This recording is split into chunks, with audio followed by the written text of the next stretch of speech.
Canto 1, Chapter 10, which everybody knows is called The Departure of Lord Krishna for Dwarka. He's almost about to leave. There's just a couple of more verses in the chapter. Today we're doing verse 32 and 33. Om Namo Bhagavate Vasudevaya. Om Namo Bhagavate Vasudevaya. Om Namo Bhagavate Vasudevaya. Om Namo Bhagavate Vasudevaya. Om Namo Bhagavate Vasudevaya. Om Namo Bhagavate Vasudevaya.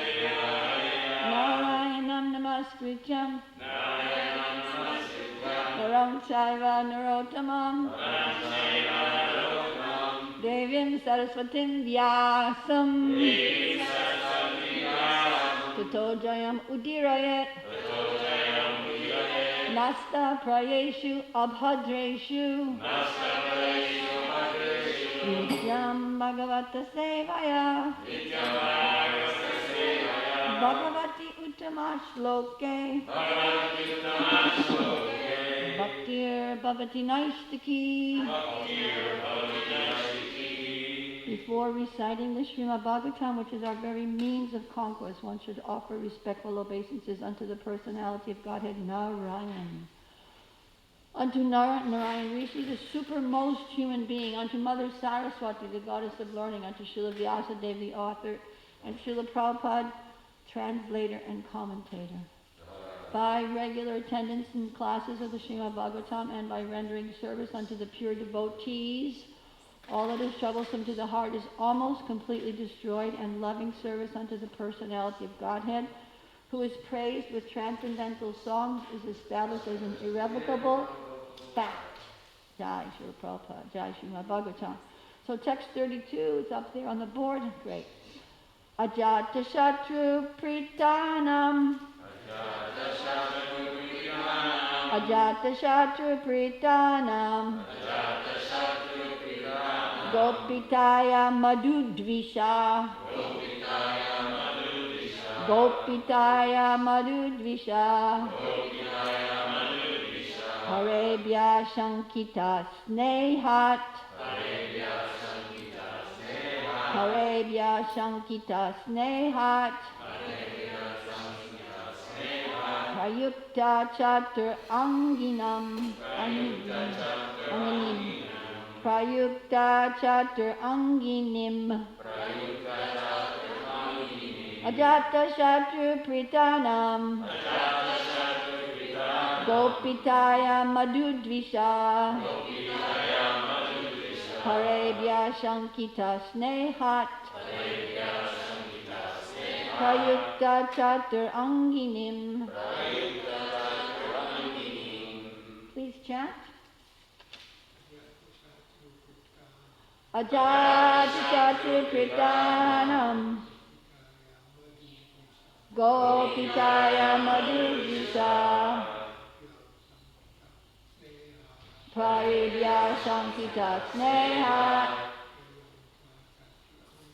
Prayukta Chatur Anginim. Ajata Shatru Pritanam. Gopitaya Madhudvisha. Parebhya Sankita Snehat. Prayukta Chatur Anginim. Ajata Shatru Pritanam. Gopitaya Madhudvisha. Parebhya Shankita Snehat. Prayukta Chatur Anginim. Ajata Shatru Pritanam. Gopitaya Madhudvisha. Parebhya Shankita Snehat. Prayukta Chatur Anginim. Ajatashatru, Maharaj Yudhisthira, who was no one's enemy, Pritanam, defensive forces. Gopitaya, for giving protection. Madhudvisha, the enemy of Madhu, Sri Krishna. Harebhya, from others, enemies. Sankita, being afraid of. Sneha, out of affection. Prayukta, engaged. Chatur-anginim, four defensive divisions. Not offensive divisions, but defensive divisions. Hare Krishna. Translation and purport by Srila Prabhupada. Maharaj Yudhisthira, although no one's enemy, engaged four divisions of defense, horse, elephant, chariot, and army, to accompany Lord Krishna, the enemy of the asuras, demons. The Maharaj did this because of the enemy, and also out of affection for the Lord. Let's say it together. Maharaj Yudhisthira, although no one's enemy, engaged four divisions of defense, horse, elephant, chariot, and army, to accompany Lord Krishna, the enemy of the asuras, demons. Maharaj did this because of the enemy, and also out of affection for the Lord. So I'd like to go instead right to the purport. I'd like to go to the next verse now, and we can chant it together, because there's no purport to that verse, and then we'll have the complete thing. It's 33. And next, there you go. Okay. Together.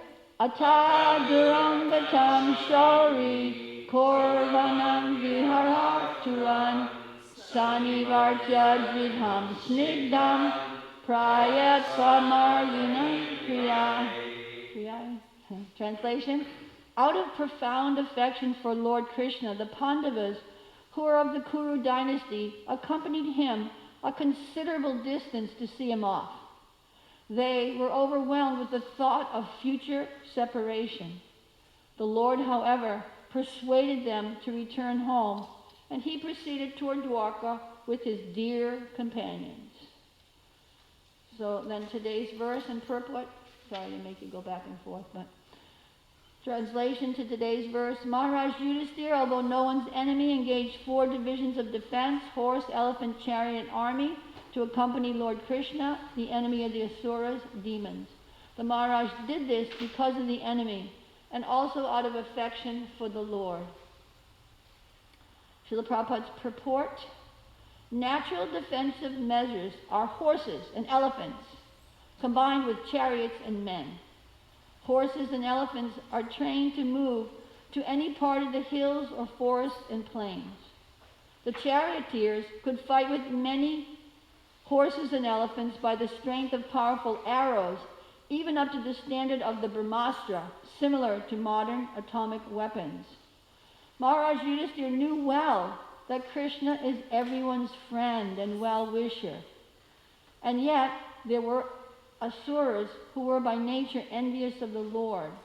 So out of fear of attack from others, and out of affection also, he engaged all varieties of defensive forces as bodyguards of Lord Krishna. If required, Lord Krishna himself was sufficient to defend himself from the attack of others who counted the Lord as their enemy. But still, he accepted all the arrangements made by Maharaj Yudhisthira because he could not disobey the king, who was his elder cousin.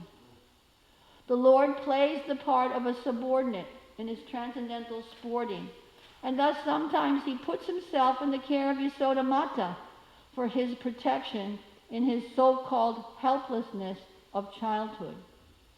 That is the transcendental Leela, or pastime of the Lord. The basic principle for all transcendental exchanges between the Lord and his devotees is exhibited to enjoy a transcendental bliss for which there is no comparison, even up to the level of Brahmananda. Srila Prabhupada ki jai. Om Gyanati Mirandasya Jananjana Salakaya Chaksu Umilitam Jena Tasmai Shri Gurave Namaha. I was born in the darkest of ignorance, and my spiritual master very kindly forced open my eyes with the torchlight of knowledge. I'm totally indebted to him, unable to pay back that debt, but I beg for service life after life. Hare Krishna. Jai Srila Prabhupada. Jai Shri Krishna and Maharaj Yudhisthira and the Pandavas and all of those defensive divisions that were engaged to protect the Lord on his journey to Dwarka from Hastinapur. So this verse is explaining, this whole chapter. This whole chapter is an immersion into rasa. In the beginning of Nectar of Devotion, according to Srila Rupa Goswami's writing in the Bhakti Rasamrita Sindhu, Srila Prabhupada states that one of Krishna's names is Akila Rasamrita Murti. He's the reservoir. Krishna's the reservoir of all rasas. And then Prabhupada goes on to give an explanation, a lengthy explanation of what rasa means, because it's not a word that we naturally are accustomed to in Western culture or Western unculture.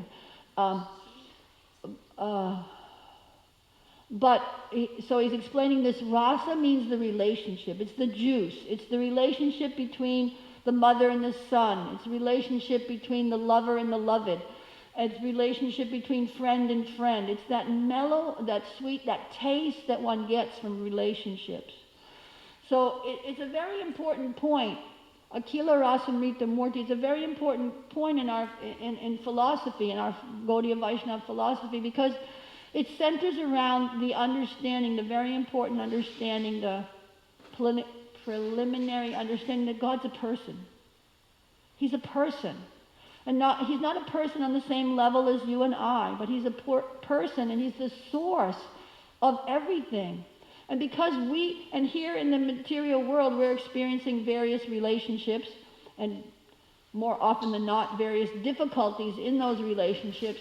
Krishna, it exists there in the Lord, or else it wouldn't exist here in the material world.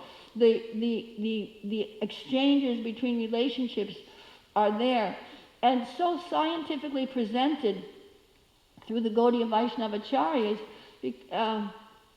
because most of us would never have even thought to analyze the different levels of relationships, and we just go through life kind of stumbling in the dark. Anyway, but they have it also scientifically arranged and analyzed, and different divisions and different levels, different types of friends. There's the surit friend, the bosom buddy friend. There's different types of friends that are a little less tight. I can't remember the Sanskrit for the other types of friendship, but it's all very scientifically analyzed. But so this chapter, Departure of Lord Krishna to Dwarka, so many different levels of relationships have been already mentioned in this scenario of Lord Krishna leaving Hastinapur. So many ladies who are so attached to the Lord, affectionately seeing the Lord from the rooftops and glorifying the Lord. And it was described that their prayers were even more dear to the Lord than the formal hymns of the Vedas. But their prayers glorifying the Lord out of what? Sneha. They had an affection, they had an attraction for the Lord, even though it was explained they didn't have a lot of them didn't have direct contact with the Lord. So that's kind of like, we can gather from that there's, that no one left behind phrase it was for education, an educational thing. Once some president had that, the teacher's shaking your head. No student left behind. So in that sense, no living entity in the material world is left behind. In the relationship, everybody has a relationship, an affectionate relationship with the Lord in some one of those loving exchanges. The unfortunate thing is that we've totally forgotten about that. That's our problem. But the solution to the problem is to engage in the waking up process of sadhana bhakti and reestablishing that relationship that we have with the Lord.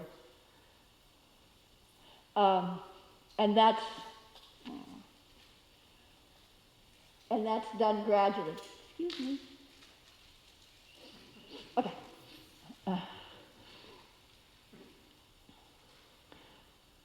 Rasa, yeah. So Krishna's the source of rasa.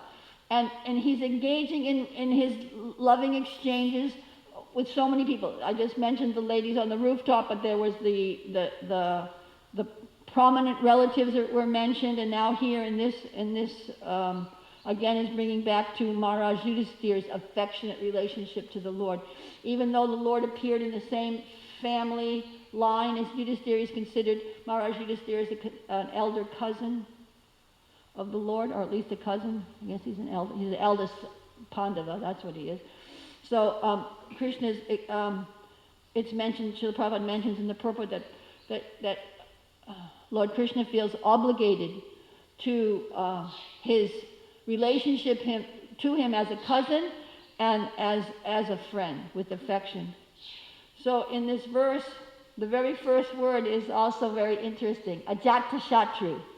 That's a description for Maharaj Yudhisthira. Ajatashatru, one whose enemy one who's no one's enemy. And it's so interesting, isn't it? That there's Maharaj Yudhisthira who he personally doesn't feel inimical towards anyone. Yet he's somehow or other involved in this huge fratricidal war where 640 million people are killed, and he's thinking it was all because of me. And at the same time, he's still called Ajatashatru.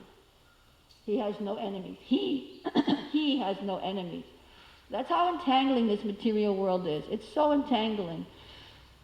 And even with the best intentions. Of course, that pastime of the Battle of Kurukshetra, it's obviously enacted on the platform of Leela. That was the Lord's arrangement at that time for purifying the world of all of its bellicose forces. And Maharaj Yudhisthira had a part to play in that. And so he played his part fully, even though he himself didn't feel inimical towards anyone. It's totally amazing. Also mentioned in this verse is that that Maharaj Yudhisthira engaged 4 divisions of defenses. So 4 Aksohini divisions of soldiers were engaged in that parade, in escorting the Lord to Dwarka. 4 divisions, just as a reminder of how many people are in an Aksohini. Do you have it at the top of your head? How many soldiers are in an Aksohini? I had to look it up. It's a lot. You're right. And specifically, the lot is just to fix it in our mind. It wasn't just the Macy's Day Parade or anything like that. This was huge. There's just in one Aksohini division, there's 21,870 chariots and 21,870 elephants and 109,350 of the infantry soldiers. Those are the ones that are walking. And 65,610 cavalry. So they're on the horses. And multiplied times 4 was 962,280. That's a lot of people. Imagine cooking for them. And it was all arranged, yeah. Yeah, and camping and all of the paraphernalia you needed. Anyway, it's just an interesting little factoid, that so much endeavor was there. And as Srila Prabhupada mentions in the purport also, Krishna could have taken care of any enemy that came along with just a flick of his finger or a blink of his eye or just just a poof of his hand. But still out of Maharaj Yudhisthira knew that full well, but still out of affection and because he knew that the tense situation after the Battle of Kurukshetra, of the families of the dead soldiers still feeling inimical perhaps might think that they would try to take revenge somehow or other. So Maharaj Yudhisthira engaged a very serious accompaniment of defense forces. So this is just for ourselves when we're reading these pastimes of the Lord, we can get a glimpse into that loving relationship that the Lord has. And that's actually, I think, a major point of chapters like this, is to see how Krishna is lovingly reciprocating with every individual. It's mentioned more than once how even when there's a crowd that's greeting him, he'll offer his respects to the elders. He'll embrace those that are equal. He'll accept the respects from the youngers and the subordinates. And then even those that aren't right there in the immediate entourage, he'll give them loving glances and acknowledge his relationship with them through his eyes or sweet words or something. So even our position is incalculably insignificant. Our position in relation to Krishna and all the other living entities, it's incalculably insignificant, but still it's significant. Still we have a significance with the Lord. We have a relationship with the Lord, a loving relationship with the Lord. And it's our opportunity that we have through this Krishna conscious philosophy to dig deep and uncover that relationship. It doesn't come artificially. It's not that we impose something, I think I'm a XYZ, fill in the blank. But actually it's revealed knowledge. First verse of the Bhagavatam, Janmad Yasyadhyataha, not right there, but where it says Lord Brahma. It's the Lord knowledge is revealed in Lord Brahma's heart. The knowledge was revealed to Lord Brahma through his heart. So this is a process of revealed knowledge that comes when the Lord's pleased. When the Lord's pleased with the effort, with the Herculean tiny effort. It's Herculean and it's also insignificant at the same time. It's Herculean, especially in this age of Kali. In this age of Kali, to try to revive one's dormant relationship with God is definitely swimming against the current, no? The current of Kali Yuga, the degraded age of Kali Yuga, the eat, drink, and be merry, and there's no responsibility for anything, and don't worry about anything, just do it. How many t-shirts have you seen like that? Just do it. Whatever whims come to your mind, just do it. It doesn't, whatever. We won't go off on that. But to try to go against that attitude and try to think and try to revive our loving relationship with the Lord, it's definitely swimming against the current. But it is possible. It is possible by this amazing process that we have. So I was reading, not very recently, but somehow or other it came to mind when I was preparing for this class, in Laghu Bhagavatamrita. Laghu Bhagavatamrita, I'll admit publicly I didn't get very far in this book, but just the very first verse was enough to give, I got beyond that, but I'm just saying. But the very first verse was so exciting and so full of nectar. Here, I'm going to read it to you and then explain where I saw the correlation. So this is, Laghu Bhagavatamrita is written by Srila Rupa Goswami. Laghu means small, and it's a commentary. I don't know if it's a commentary, but anyway, it has something to do with Sanatana Goswami's Brihat Bhagavatamrita, So Rupa Goswami wrote this Laghu, the little commentary, the little nectar. And this particular treatise is dealing with the avatars, all the different avatars and their potencies and things. So the very first verse, text number 1, after he says, Om Namaha Shri Krishnaya, obeisances to Lord Krishna, then he says, Namastasmai Bhagavate Krishnaya Kunta Medhase Yodata Sarva Bhuttanam Abhavayo Sati Kala. One more time. Namastasmai Bhagavate Krishnaya Kunta Medhase Yodata Sarva Bhuttanam Abhavayo Sati Kala. Translation is, I offer my obeisances to the bestower of unimpeded intelligence. That's Akunta Medhase. Medhase is intelligence. Akunta is unimpeded intelligence. I offer my obeisances to the bestower of unimpeded intelligence, the Supreme Lord Krishna, who manifests his all-attractive personal expansions so that all living entities can achieve liberation. So this is the reason that why the Lord comes in his various incarnations and performs his pastimes within the material world. He comes to attract the living entities who have forgotten their relationship with the Lord. He's come to wake us up. And he comes continually. We were reading in our, one of those, was it Gopal Champu that we were reading in it? About, anyway, one of them, Brihad Bhagavatam, Gopal Champu. Oh no, sorry. It was Srimad Bhagavatam in Spanish that I was reading it. Okay, Srimad Bhagavatam was in the first canto.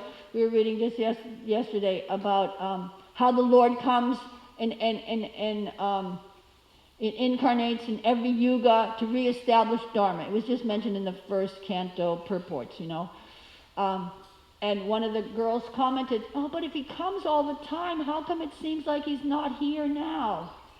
And I was explaining, he's coming all the time. The Bhagavatam explains that the incarnations of the Lord are as innumerable as the waves of the sea. So how often does a wave come? It's just a few feet between one wave and the next wave. Sometimes they even come more quickly than that.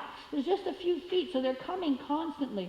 Another place the Bhagavatam explains that the Lord's incarnations are like the flowing of water from a waterfall. It's constant. It's constant. But because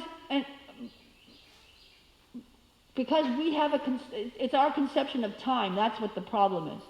Because Krishna is coming constantly, and he's present as we speak in the form of the Bhagavatam now in Kali Yuga. He's here in the form of the Bhagavatam, and he's here in his holy name, and he's here in his beautiful deity form, so he's here. But it's our eyes that need to be cleansed. It's not that he's not here. Why isn't Krishna saving us from the elections or whatever? Why isn't he manifesting, straightening out so many things? He is here. We just have to look to see it. So, now I forget where I was going with that. So he is coming, but it's the time factor that makes us think that he's not doing enough or not coming soon enough. Whereas if you remember in the past time when Lord Brahma stole the coward boys and calves, he was just gone for 2 seconds. He was just gone for 2 seconds, and then he thought, I don't know if that was the right thing to do. I better go back. And then he goes back, and what's happened? A year of time has passed on this planetary, experience. So we're thinking that this life of 30 or 40, or hopefully longer than that, 50 or 60 or 80 years is a long time, or a few lifetimes is a long time. And we're not seeing that. We've had, in the course of eternity, that's just like not even a half of a second, those lifetimes. Anyway, so back to the point of Krishna coming, and he's coming to attract the living entities, and they will be attracted when their hearts become cleansed. So further on in this purport to Lagu Bhagavatamrita, I want to get back to that point of akuntita medhase, unimpeded intelligence, because I had previously said how we will be able to revive our relationship, our loving, personal, unique relationship with the Lord when the Lord is pleased with us. So here Rupa Goswami is saying he'll give us that unimpeded intelligence so that we can make progress in the path of devotional service when he's pleased with us. And he's pleased by our endeavor. So further along in the purport, Srila Baladev Vidyabhusan says that this Mangala Charana, the opening prayer of benediction that Rupa Goswami just stated, was intended by the author to incinerate all obstacles as if they were a heap of dry grass, and to dispense nectar like a downpour from a rain cloud, fulfilling all desires. So for the conditioned living entity who's, the sadhaka, the yous and the bees that are, trying to apply ourselves to the process of sadhana bhakti and gradually meeting with various challenges along the way and coming face to face with our own shortcomings and our own sometimes enthusiasm to execute devotional service and sometimes less enthusiastic to execute devotional service. When we come in face to face with our own shortcomings, oftentimes there's discouragement there. How am I ever going to make it? Because I have so many disqualifications. But here, Baladev Vidyabhusan says an invocation mantra like this, where Rupa Goswami is saying that the Lord's going to give, he's the bestower of unimpeded intelligence. It's meant to encourage us. There's no obstacle, there's no bad quality that we have that is impossible for the Lord to remove. Yes, it might be seemingly difficult and impossible for us to remove it, us to remove the envy and the lust and the greed and etc., in our hearts. But for Krishna, it's just like a heap of dry grass. You light a match to a heap of dry grass and it's sizzled and gone in seconds. So I find things like these encouraging. They're encouraging us to keep on with the process and see things from a broader perspective. So that phrase, you can't see the forest through the trees, because we're stuck inside our own mind and bodies, and we're looking at our endeavor and our lack of endeavor and our disqualifications, that, lack of enthusiasm, so many things. And it gets very discouraging, but all of that can be completely, brushed aside, just like by the Lord, by his potency, when he's pleased. And when you might think, now the mind might be saying, there might be a mind out there somewhere that's saying, yeah, but when is he going to be pleased? I've been trying so hard. Well, we think, that's the thing, we do think that we've been trying so hard for 30 years, 40 years, 10 years, whatever, and he shouldn't know that I'm doing my best. Well, you know what? He does know you're doing your best. But he also knows you can do better too, aside from that.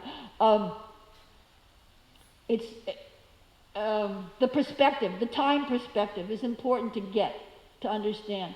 Just like recently at the end of a class, of course I can't remember which class, I can't remember if it was the Govardhan retreat class or one of these Bhagavatam classes, but in the end of a class that I was hearing recently, oh yeah, it was Govardhan retreat. Somebody was saying, a person was saying how, I'm paraphrasing, that they felt discouraged. They've been trying and they're feeling a little discouraged that they're not seeing results. So on the other side of the computer, I was thinking, yeah, but. I was remembering the first chapter of Nectar of Devotion. The first chapter when I had the opportunity to study the Bhakti Shastri many moons ago in Mayapur.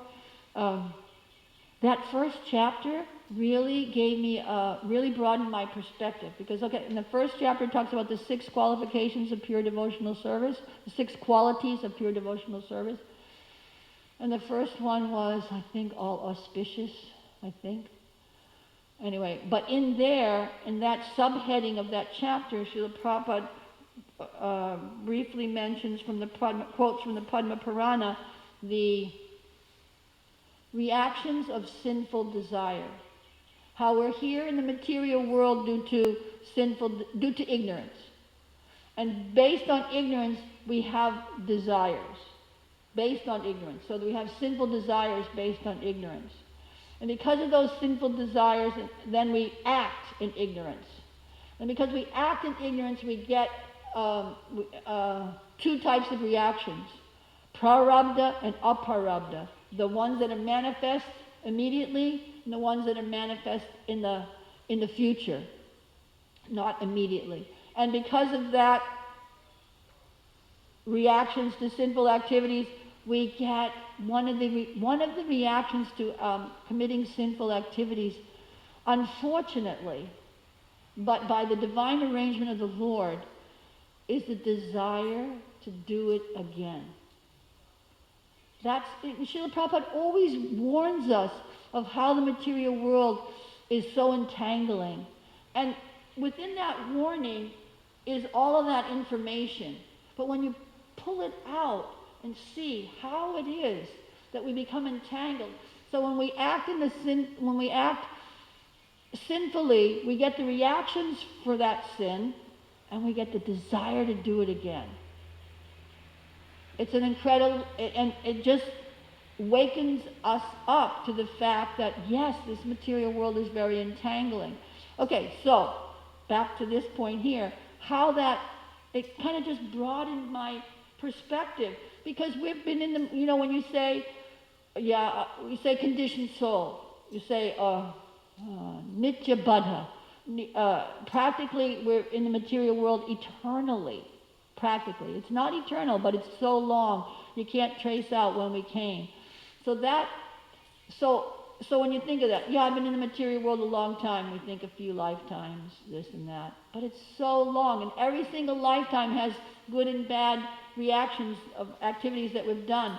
And from that, what we have now, prarabdha, manifest in this life, manifest, is just a handful of those reactions. There's still a huge storehouse of reactions. And that just kind of broadened my perspective so I could understand, I've been practicing for 30 little measly years and thinking that I should have, the highest result already, but not really understanding I've been here a long time. That's why Rupa Goswami in his Nectar of Instruction, he says, patience. You need determination, you need patience, you need enthusiasm, because it's a long road. But that long road can be traversed very easily by those beginning steps that we're making in Krishna consciousness. And when Krishna pleases, when he's pleased, and he's it's not like when he's pleased, he's just waiting, and he's waiting for 100% endeavor and perfection and purity before he becomes pleased. He's pleased all along with the endeavor that we're making. And therefore, he's giving us what? More opportunity. That's a sign of his pleasure.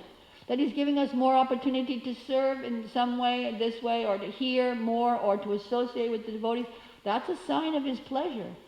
And by giving us an opportunity to hear more or serve more in various ways, or be challenged in various ways, then we get to endeavor more and more, and Krishna bestows more and more of his pleasing glance on one and all, and one is making gradual and thorough process. Progress. Process? Yeah. Progress on the path of devotional service. So back to this Lagu Bhagavatamrita first purport, and in relation to the unimpeded intelligence. So if our intelligence is unimpeded, then we'll be able to ply smoothly on crossing the ocean of material existence. Here's another verse from Srila Baladev Vidyabhusan that's also so encouraging. He says, may our attraction ever flow toward that truth who grants contentment in exchange for even a shadow of devotion, who oversees the principles of righteousness and who delivers the universe with his name, the supreme truth, in the forms of Sri Nityananda Prabhu, Sri Advaita Acharya, and Sri Chaitanya Mahaprabhu.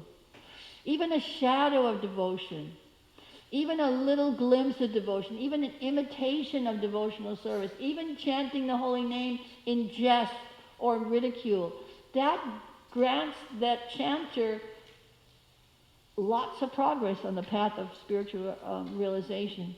And then there's one more thing that I wanted to read from here. This Bhagavan is the same Krishna who, as a baby, drinks the breast milk of Mother Yasoda. By his grace alone, anyone can attain the steady, keen intelligence, akunta medhas, that enables one to know the absolute truth. So those encouraging statements are there so that we can get off the mental platform, and thinking that, oh, woe is me, oh, I'm not making any progress, oh, I'll never make it, oh, everyone else seems to be more advanced, more intelligent, more this, more that than I am. It's the trick of the mind. And if we, through reading these chapters and these exchanges that the Lord has, these simple but heartfelt personal exchanges that he has with all sorts of devotees from all sorts of relations, what relative importance, some very close and very loving, some distant but still loving, and still those who have an apparently distant relationship with the Lord are also feeling an intimate connection with him simultaneously, so that it gives us encouragement to stick to the path of bhakti, for the fruits and blessings of bhakti are beyond the last sentence in the purport. The basic principle for all transcendental exchanges between the Lord and the devotees is exhibited to enjoy a transcendental bliss for which there is no comparison, even up to the level of Brahmananda. So again, in that nectar of devotion, Srila Prabhupada talks about actually there's a prayer by Srila Rupa Goswami where he compares the happiness of Brahmananda in comparison to the happiness of the ocean of devotional service. It's not even a fig, the happiness of Brahmananda, which is, according to, there's some verse, somewhere in the Bhagavatam there's a verse that says that the happiness in the heavenly planets are thousands of times greater than the happiness in the material world. And the happiness and then the next level of planets is 1,000 times greater than that. And the happiness in that is 1,000,000 times greater. And the happiness of Brahmananda, realizing that you're one with the Supreme Lord, is incalculably blissful. And that happiness is not even a drop compared to the happiness, the Ananda Buddhi Vardhanam, of the bliss of the ocean of devotional service. And the Lord and it's not by our endeavor. We need to make our endeavor, but by the Lord's, when the Lord will be pleased, he'll grant that akunta medhase, there's unimpeded intelligence to stay at his lotus feet. Comments, questions?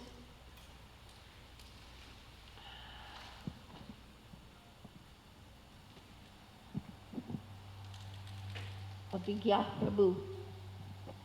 Thank you, Mataji, for a nice class.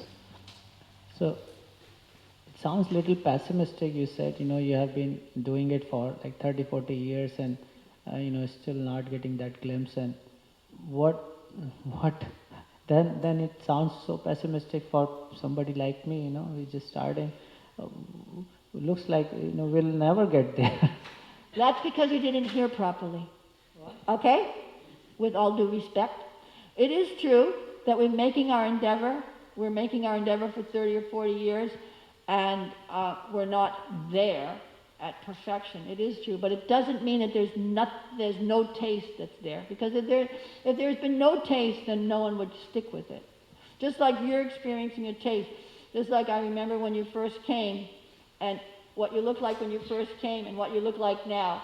When you first shaved off your beard and your hair, I thought, who is that person? Hey, that's a different person. I thought it was a different person. And when I approached you, I don't know if you remember, I said, oh, it took me a while to recognize you. And you said, it's because I gave up something to the effect, you said, I gave up the influence of the modes of ignorance. And now because of the influence of bhakti, you're so much more bright-faced. So there's a taste there. Okay, so maybe you're not, 100% pure just yet, but it's a gradual unfolding and there's a gradual taste there. So the trick of the mind is, oh, I'll never reach.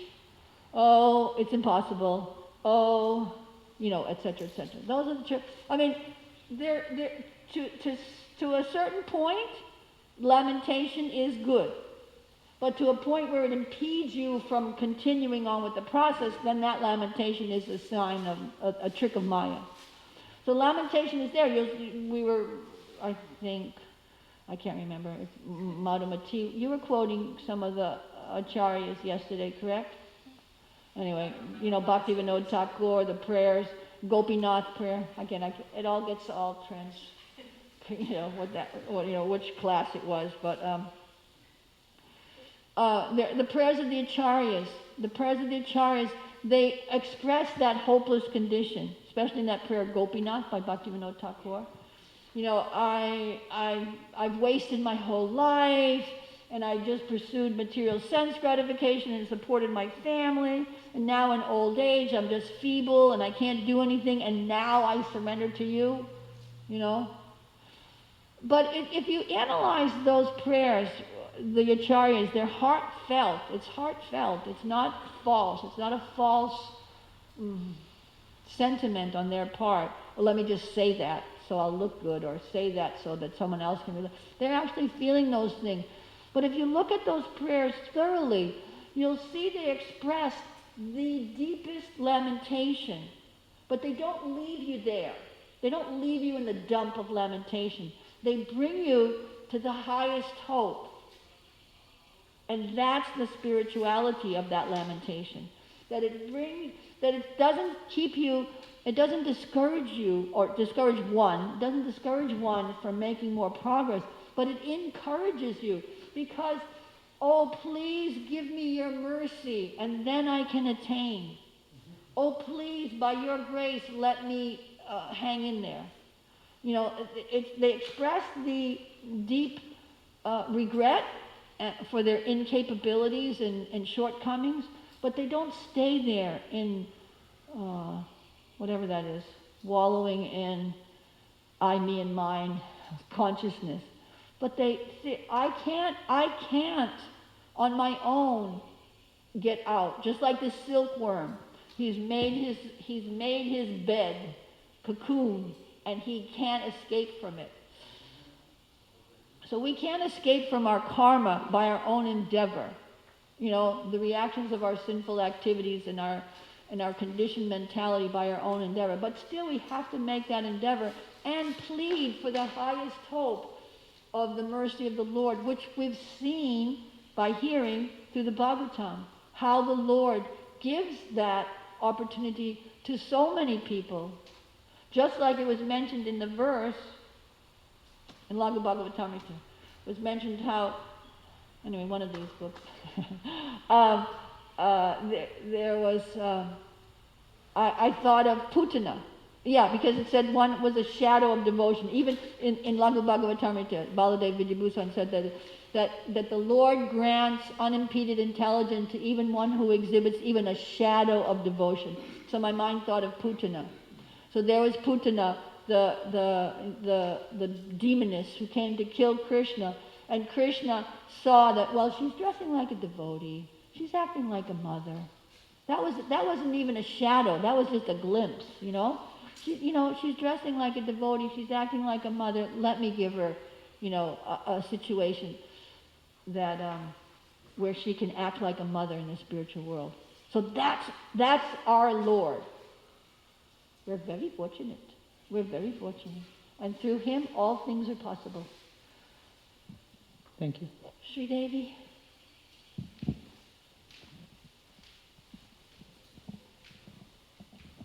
Thank you. I really appreciate your last comment about the lamentation, for example, in the songs about Bhaktivinoda Thakur, but then how he doesn't leave us there. Yeah. I really appreciate that. It's really nice. And also, it's a little bit bewildering. These Nityasiddhas that came to help out, in the material world and in our movement, like Bhakti Vinod and Bhakti Siddhanta and Srila Prabhupada, and did they really feel that lamentation, or was it just kind of like for our benefit? For example, like when Bhakti Siddhanta, when his father left the world, and then his guru left the world, around the same time, and then he was like, I'm left all alone. Yeah. And then I think he had a dream where his father said, actually, you're not alone, you have Lord Chaitanya and the whole Sankirtan movement is behind you. So it's just bewildering how they do have these, dark moments. Yeah. Even though they know that they're sent here. Yes. Yes. And that's so that we can relate to them. If they came and just did everything perfectly, we'd think, oh, that's them. You know what I mean? Not that they're being imperfect either. It's like you said, it's that I have to put it together and see the whole picture, but it's so that we can relate to them and see that, yeah, if I apply myself, it is possible. It's relatable. Otherwise, if it wasn't relatable, then we'd think, okay, I'm going back to sleep in the body of Mahavishnu and wait until I come out in Nityasiddha. Well, it might have to wait a few breaths of the Lord for that, I suppose Krishna gives them that true lamentation, those true feelings. Well, I think also, although you're not supposed to say I think it's because we're people, and it's a real emotion, and it's there because Krishna has it in perfection. He has it, so therefore we exhibit it, through a shadow, through a covering, in a perverted way. We exhibit it in a perverted way. He has Krishna laments that he can't be with Radha when you think he could be. Do you ever think when Krishna, when it says that Krishna, about his dilemma about satisfying the residents of Vrindavan but being in Dwarka? I mean, he could just manifest another Krishna there and there. He could. He's done things like that a million times. But he doesn't do that. He just, he chooses to act in a different way, and then he exhibits, calling out the names of the cows and the gopis in Dwarka while he's sleeping at night because he's thinking of Vrindavan so much. So, it's amazing, isn't it? Yeah, thanks. Madhu, nectar, honey pot, mati. I was thinking it comes down to the whole class you were mentioning, and you mentioned in the very start about Krishna being Akhila Rasamrita Sindhu. Yeah. That's what it is. It's rasa. Yeah. We're not into impersonalism. Yeah. That's why Prabhupada was so heavy on impersonalism. So yeah, it's rasa, and even these great Vaishnavas, the rasa with Krishna, feeling that separation. So Yeah. that's the highest rasa. If they didn't feel that, something is not there. So that is their expression of separation, what they're feeling. That I'm so this way and, like that. But then you also see they have expressions of, oh, I don't want to have anything to do with, this or that, and, so you see also that, Vipralamba and Sambhog, they're together, and then you see that kind of feeling expressions in their bhajans. We're together with Krishna and they don't want anything else. The whole gamut of relationships, the whole gamut of tastes, Yeah. And Krishna, he's never satisfied with mediocrity. Yeah. He always stretches everything to the max, you know, the hearts of the gopis to the max, Mother Yasoda's love, motherly love to the max. Yeah. You know, Yudhisthira, the Arjuna, even the ladies on the rooftop that stretch to the max. They're always thinking of the Lord, and that's our Sri Krishna. Thank you. Thank you. Yes, Jvara Prabhu. Nice to see you again. Hare Krishna.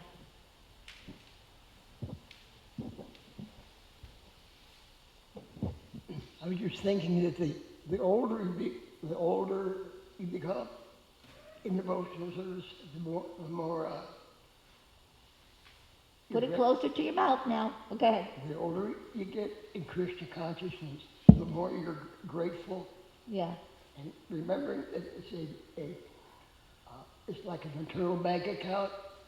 You put a little bit in, you never lose it. Even if you fall, make problem, get back and keep putting it in there. And Prabhupada's promised that the nectar's in the end. Yeah. This is a process preparing for the end. Yeah. Not so much to have fun in the meantime. You know, there may be. Thank you. Yeah. The nectar's in the end, and there's nectar along the way to keep you to go to the end too. Thank you. Thank you very kindly. Is that everything? Okay, thank you very kindly for your prolonged attention. Hare Krishna. Srimad Bhagavatam ki jai.